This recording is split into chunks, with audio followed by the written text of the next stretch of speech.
You want to fight me, tiny primate? The Drachnid's mandibles clicked in what passed for laughter among his species. His chitinous armor gleamed under the artificial lights of the Academy's training arena. 4 arms crossed over his massive thorax in a universal gesture of contempt. Sarah Chen, first-year cadet at the Galactic Defense Academy, looked up at the alien towering over her. And up some more. All 8 feet of him, to be precise. She took another sip of her energy drink, purposefully making that annoying slurping sound that drove the insectoids crazy. Nah, she said, tossing the empty can into a recycling bin 20 feet away without looking. I don't want to fight you. But since you've spent the last 3 weeks harassing every human freshman who walks through that door, I figure somebody's gotta teach you some manners. The gathered crowd of alien cadets whispered among themselves. Some pulled out their quantum tablets to record what they assumed would be another humiliating defeat for humanity. After all, Draknar was the Academy's top-ranked close combat specialist, descended from a long line of warrior caste elites. Sarah was, well, just another squishy human who'd barely passed the entrance exams. Your species is an embarrassment to the Academy, Draknar chittered. You barely have any natural armor. Your bones break easily and you lack even basic adaptations like proper night vision or auxiliary limbs. The only reason they let you primitives in is because of political correctness. Sarah yawned, making a show of stretching her arms. You done? Because I've got quantum mechanics homework due tomorrow, and Professor Exethal gets really cranky when we submit late. That did it. With a screech that would have made a velociraptor proud, Draknar launched himself at her with all 4 arms extended, razor-sharp claws gleaming. The crowd gasped. Several of the more sensitive species covered their sensory organs, not wanting to witness the inevitable carnage. What happened next would be viewed over 47 million times on Galactic Tube. Sarah stepped slightly to the left, stuck out her foot, and used Draknar's own momentum to send him face first into the training mat. As he tried to push himself up with his multiple limbs, she casually sat on his back and pulled out her quantum mechanics textbook.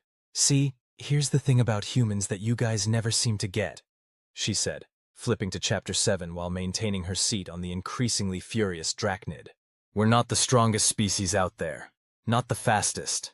Definitely not the best armored. But we've spent our entire evolutionary history as persistence predators who had to outsmart things bigger and scarier than us. Draknar tried to throw her off, but Sarah simply shifted her weight and applied slightly more pressure to a specific point on his thorax. The mighty warrior immediately went limp. That's the other thing, she continued, highlighting a particularly tricky equation. We're really good at finding weak points. Did you know that all Drachnids have a pressure point right here that completely immobilizes them? I learned that in xenobiology class last week. You should try paying attention instead of spending all your time bullying freshmen. From the crowd, a timid voice piped up. But he's the descendant of the greatest warrior bloodline in the Drachnid Empire. His ancestors conquered 12 star systems. Cool story, Sarah replied, not looking up from her textbook. My ancestors were persistence hunters who chased antelope until they literally died of exhaustion. Then we figured out tools, and agriculture, and science, and how to make really good coffee. Speaking of which, she glanced at her wrist computer. Anyone want to grab a cappuccino? The cafeteria's got a new Venetian blend that's to die for. I yield, Draknar managed to wheeze out, his mandibles twitching in shame. Sarah finally closed her textbook and stood up. See? Was that so hard? Now here's what's going to happen. You're going to stop bullying the freshmen. All of them, not just the humans. And in return, I won't share the video my wrist computer just recorded of you getting taken down by a tiny primate in under 5 seconds. Deal? The mighty Drachnid warrior, terror of the training arena and scion of a legendary bloodline, could only click his mandibles in agreement. Great, Sarah helped him up with genuine cheerfulness. And hey, if you want, you can join our study group. We meet in the library every Thursday. I'll even teach you that pressure point thing. It's super useful for self-defense, which is what the combat training is supposed to be about anyway, right? As she walked away, leaving a thoroughly humbled Draknar and a stunned crowd behind her, Sarah checked her messages. Her mom had sent another care package from Earth. Real chocolate this time. Not that synthesized stuff the Academy cafeteria tried to pass off as the genuine article. Life was good. The next day, the Academy's bulletin boards were flooded with applications from various alien species wanting to join Sarah's study group. And if anyone noticed that Draknar was among the first to sign up, well, they were wise enough not to mention it. Even more surprisingly, He turned out to be really good at quantum mechanics once he stopped spending all his time trying to intimidate people. Who knew? 6 months later, Sarah sat in the cafeteria surrounded by what had to be the most diverse study group in Academy history. A drachnid discussing wave functions with a methane breather. A silicon-based life form helping a gelatinous collective understand organic chemistry. And in the middle of it all, Draknar himself tutoring a nervous human freshman in close combat techniques. "Remember," she heard him say, "it's not about having the most arms or the hardest carapace. It's about using your opponent's strengths against them, just like Sarah taught me." She smiled into her cappuccino. Humans might not be the strongest, fastest, or toughest species in the galaxy, but they had something better. The ability to turn enemies into friends, and the wisdom to know that sometimes the best way to win a fight is to make it unnecessary in the first place. Plus, they made really good coffee. And in Sarah's book, that counted for a lot. "You want me to what?" Sarah stared at the dean of the Galactic Defense Academy, her cappuccino forgotten and growing cold on his crystalline desk. Dean Xthorlax's bioluminescent patterns shifted to what she'd learned was his equivalent of an encouraging smile. "Represent the Academy at the Intergalactic Combat Tournament, with Draknar as your partner." Sarah glanced at Draknar, who looked about as surprised as an 8-foot insectoid warrior could manage. His mandibles were doing that twitchy thing they did when he was nervous. "But we're freshmen," she protested. "Well, technically second years now, but still. The tournament is for elite senior cadets." "Precisely why you two are perfect," the dean's translator hummed. "Your little incident 6 months ago has become something of a legend, not because of the fight." He waved one of his tentacles dismissively, "but because of what happened afterward. Do you know how many cross-species study groups have formed since then? How many ancient rivalries have begun to dissolve?" 47, Draknar supplied helpfully. "And 3 marriage proposals between traditionally hostile species." At Sarah's raised eyebrow, he added, "I've been keeping statistics for my xenosociology thesis." "Of course you have," Sarah muttered. "But sir, the tournament is brutal. Last year's champions were a pyroclastic duo from the magma academies. They literally breathe fire. And the year before that, it was a quantum hive mind pair," Draknar added. "They could predict their opponents' moves before they made them." The dean's bioluminescence took on a mischievous pattern. Yes, very impressive. But tell me, what's more impressive than a tiny primate and her former bully becoming the Academy's top-ranked combat training pair? Sarah blinked. "We're what now?" A holographic display materialized above the dean's desk, showing combat training scores from the past semester. There, at the top of the list, were their names. Sarah had been so busy with her quantum mechanics research and keeping their ever-growing study group organized that she hadn't even noticed. But we weren't even trying to compete," she stammered. "I was just showing Draknar some techniques from Earth's martial arts, and he was teaching me drachnid battle formations." "Exactly!" The dean's tentacles wiggled with excitement. "You weren't competing. You were learning from each other, teaching each other. And in the process, you developed a fighting style that neither of our species could have created alone." Draknar's antennae perked up. "Like that move we figured out last week? The one where I use my superior height to launch me into a gravity-defying spin while I use your momentum to—" Sarah continued. "Precisely." They finished together, then looked at each other in surprise. The dean's bioluminescence practically lit up the room. "You see? This is exactly what the Academy was founded for. Not just to train warriors, but to bring species together. To show that our differences can be our greatest strengths." "There's just one problem," Sarah said slowly. "The tournament rules require both partners to be from the same species classification. It's tradition." "Ah." The dean's patterns shifted to what she recognized as his smuggest expression. "But traditions can change, especially when the Academy's board of directors sees the video of your latest training session. The one where you two took on the entire senior combat team, and won." "That was supposed to be private!" Draknar's mandibles clicked in embarrassment. "Nothing's private when you have a gelatinous collective member in your study group," Sarah sighed. "They're literally living surveillance cameras." "So?" The dean extended 2 tentacles, one to each of them. "What do you say? Ready to make history?" Sarah looked at Draknar, who had gone from being her biggest nemesis to one of her closest friends. He gave her that weird mandible twitch that passed for a drachnid smile. "Well," she said, finally reaching for her cold cappuccino, "I did tell my mom I'd try to do something interesting this semester." And my warrior ancestors could use some shaking up, Draknar added. Did you know they didn't even have coffee in their conquest rations? No wonder they were so grumpy. The dean's translator crackled with what might have been laughter. Excellent. The tournament begins in 3 weeks. I suggest you start preparing immediately. As they left the dean's office, Sarah pulled up her wrist computer. First things first, we need to call an emergency study group meeting. To help us train? Draknar asked. No, Sarah grinned. To help us figure out how to bend every single tournament rule without actually breaking them. Remember what you learned about humans in xenobiology class? That you're persistence predators who... Oh. Draknar's mandibles clicked in understanding. Who excel at finding loopholes. Exactly. And what did I learn about drachnids in advanced strategy? That we never go into battle without a thorough understanding of our opponent's weaknesses and... Ah, I see where you're going with this. Sarah's grin widened. Between your strategic mind and my talent for creative interpretation of regulations, plus our entire study group's combined knowledge, the tournament won't know what hit it. Draknar finished. As they walked toward the library, Sarah noticed several first-year cadets watching them with a mixture of awe and confusion. The sight of a human and a drachnid walking together, discussing battle strategies and quantum physics with equal enthusiasm, was still something of a novelty. You know, she said thoughtfully, when I came to the academy, I thought the hardest part would be proving that humans deserve to be here. Turns out the hardest part is getting everyone else to realize we're all in this together. Speaking of together, Draknar said, did you finish the quantum entanglement problem set?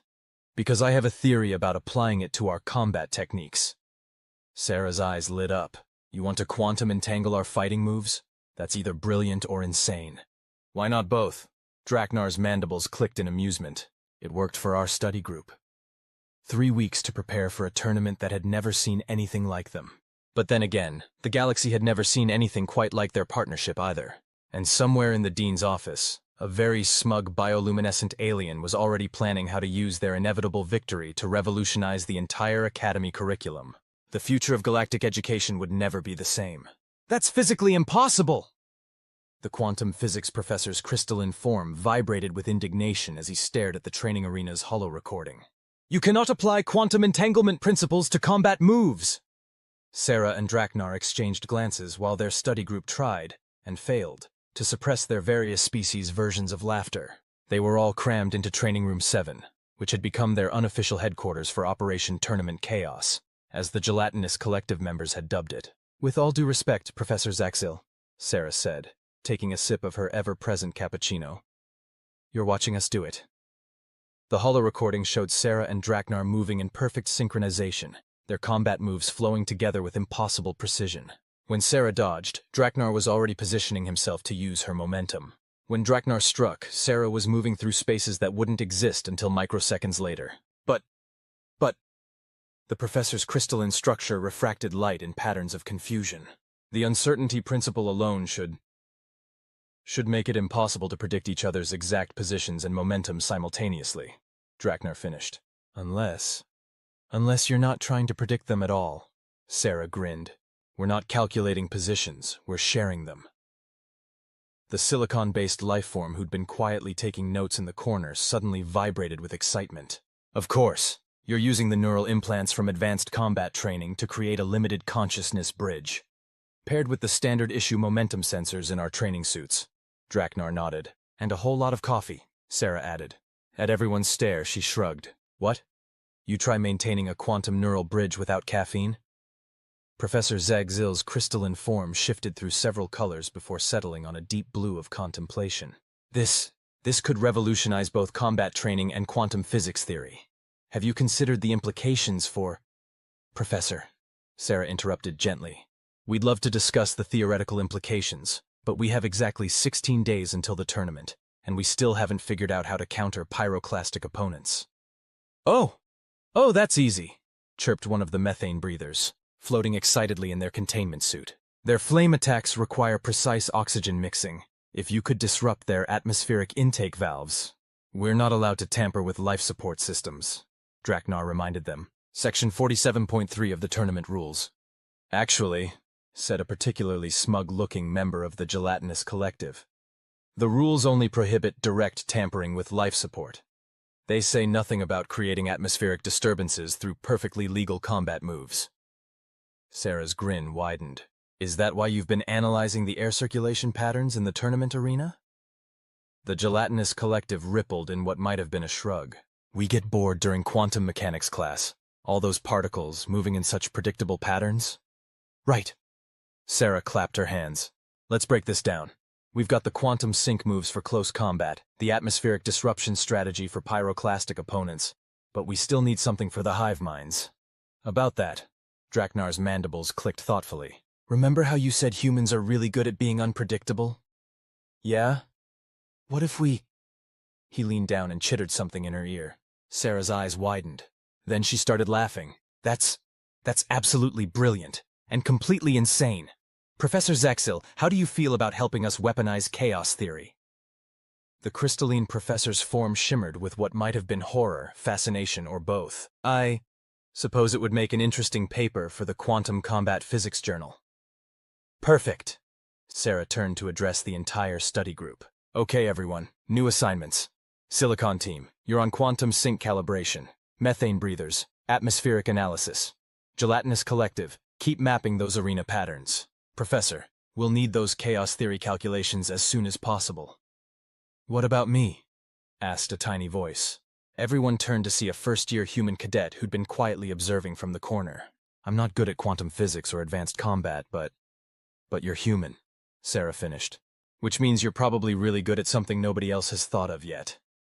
What's your specialty? I play video games? Like old Earth fighting games? Sarah and Draknar looked at each other, their neural links sparking with the same idea. Perfect, they said in unison. But what could ancient human entertainment programs possibly contribute to? Professor Zexil began. Professor, Sarah interrupted again. Have you ever heard of button mashing? The next 2 weeks were a blur of training, calculations, and more than a few exploded coffee machines.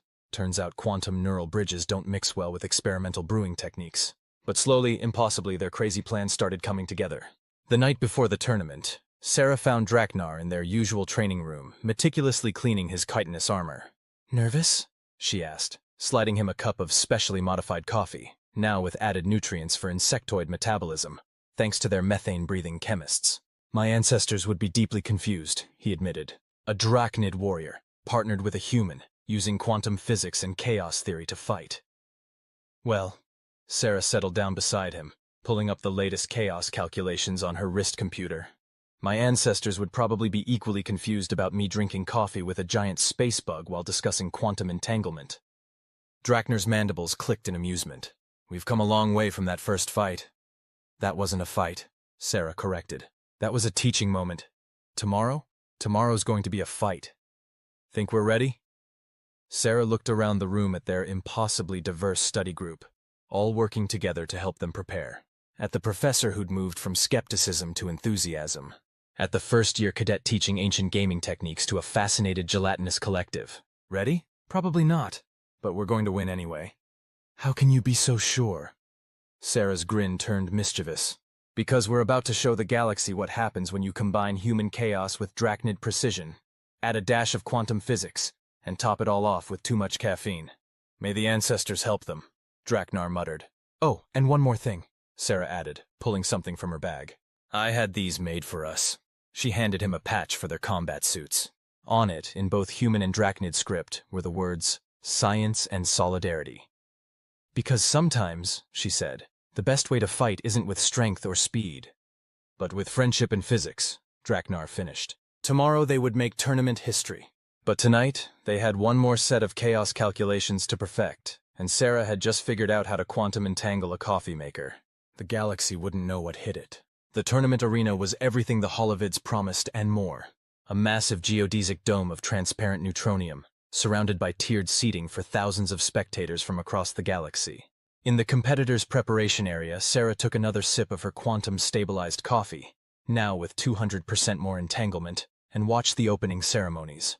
Did they really need to invite the Galactic Council? She muttered to Draknar, who was running final diagnostics on their neural link.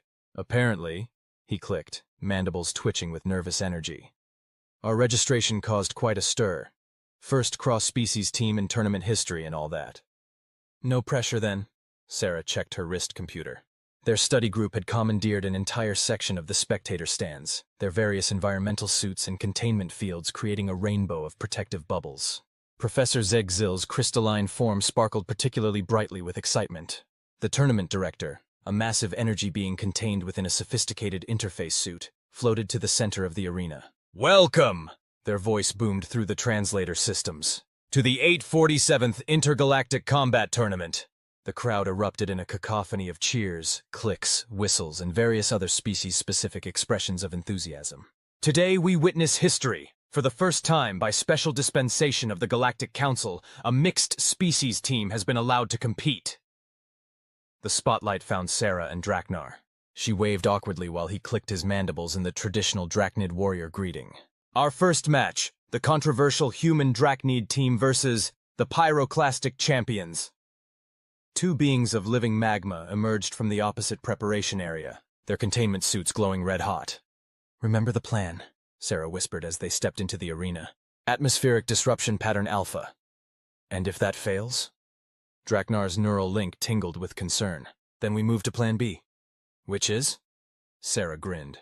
"Something I learned from that first-year cadet's video games. Button mashing."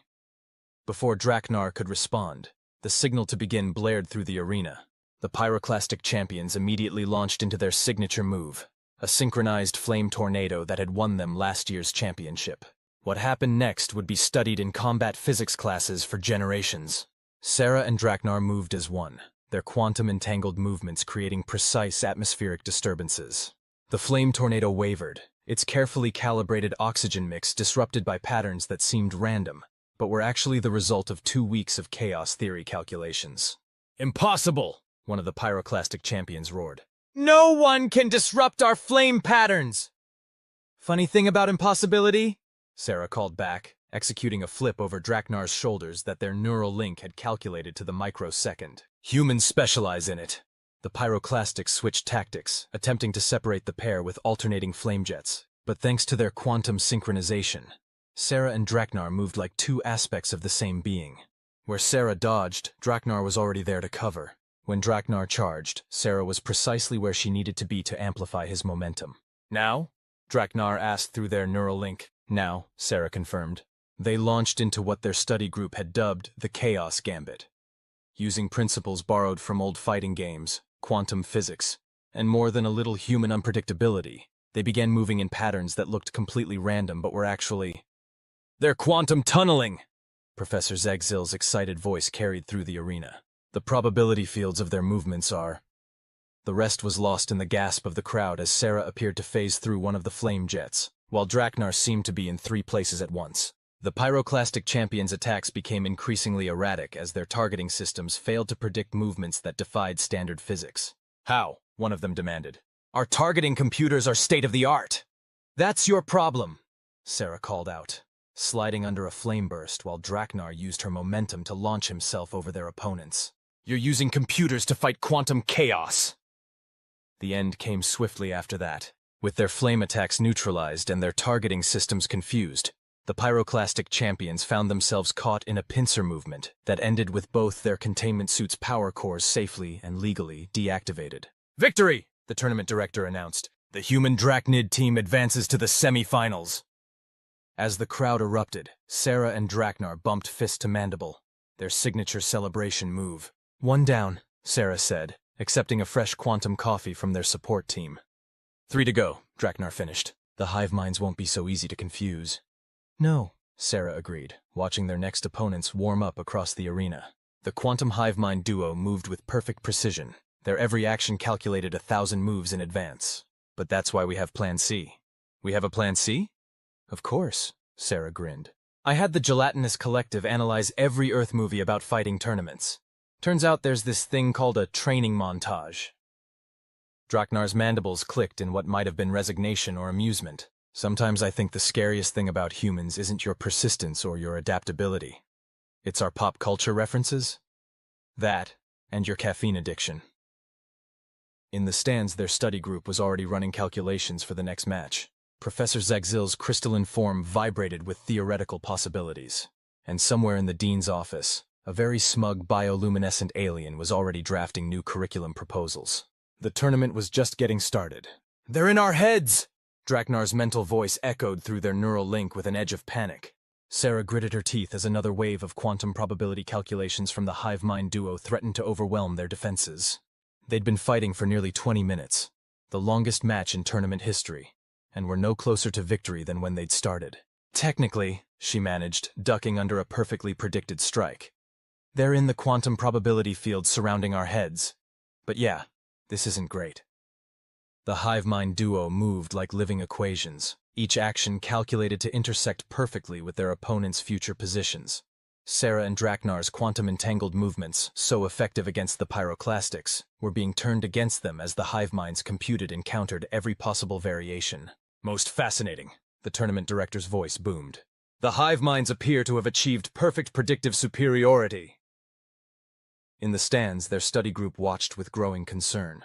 The silicon-based lifeforms were running calculations so fast they were starting to smoke. The gelatinous collective had merged into one giant mass of nervous protoplasm. Even Professor Zixil's crystalline structure had dulled to a worried gray. "Time for Plan C?" Draknar asked, as they barely avoided another precision strike. "Not yet," Sarah's mind raced. "They're predicting our moves because we're trying to be predictably unpredictable. We need to be unpredictably predictable?" Draknar finished, their neural link sparking with shared inspiration. "Exactly. Remember what that first-year cadet said about old fighting games? Something about spamming the same move until it works?" Sarah grinned physically and mentally. "Professor Zexil is going to hate this, but let's throw chaos theory out the window." Through their neural link, she shared her ridiculous plan. Draknar's mandibles clicked in what might have been horror, amusement, or both. That's just stupid enough to work." "Observers," the tournament director announced. "The hive minds have achieved a 99.9% prediction rate. By tournament regulations, they may claim victory by technical superiority in 3, 2. Sarah and Draknar moved. The same move, over and over and over again. The simplest combination possible. Sarah would step left, Draknar would step right. That's it. No quantum physics, no chaos theory. Just two beings moving in the most basic pattern imaginable. The hive minds froze, their probability calculations suddenly spiking with confusion. What are they doing?" The tournament director's voice carried genuine bewilderment. "They appear to be stepping sideways," one of the judges offered helpfully. In the stands, Professor Zagzil's crystalline form began vibrating with either revelation or distress. "Of course! By performing the same simple action repeatedly, they've created a quantum probability singularity. The hive minds can't predict their next move because there is no next move. It's all the same move." The hive minds' perfect formations began to waver as their predictive algorithms crashed against the wall of pure, stupid simplicity. Their attempts to calculate future positions failed because there was nothing to calculate. Just left, right, left, right. "Now?" Draknar asked through their link. "Now." In perfect synchronization, they broke their pattern with a move so obvious, so telegraphed, that no self-respecting combat algorithm would ever have predicted it. They walked straight forward and tapped their opponents on their interface units. The hive minds, their processors still struggling to recover from the probability singularity, didn't react in time. Their neural interfaces blinked once and went into safety shutdown. Silence fell over the arena. Did they just win by being completely predictable?" Someone in the crowd asked. "Victory!" The tournament director's voice held a note of disbelief. "The human Drachnid team advances to the finals!" The crowd exploded. Their study group dissolved into various species-appropriate celebrations. Professor Zigzil had turned a shade of crystalline purple never before recorded in xenobiology texts. "I can't believe that worked," Draknar said as they headed back to the preparation area. "Really?" Sarah accepted a fresh quantum coffee from a jubilant methane breather. "After everything we've done, this is where you draw the line at believability?" "We defeated 2 quantum hive minds, by walking sideways. Hey, sometimes the simplest solution is the best solution. Besides," she grinned, "wait until you see what I've got planned for the finals. Please tell me it doesn't involve more coffee." "Oh no." Sarah's eyes gleamed with that special kind of human madness that had both terrified and fascinated Draknar since their first encounter. "It involves something much more powerful than coffee." "What could possibly be more powerful than your quantum-enhanced caffeine addiction?" Sarah pulled up a holovid on her wrist computer. "Ever heard of Earth Professional Wrestling?" Somewhere in the arena, the tournament director was hastily reviewing the rulebook to make sure there weren't any specific prohibitions against folding chairs. "To be continued."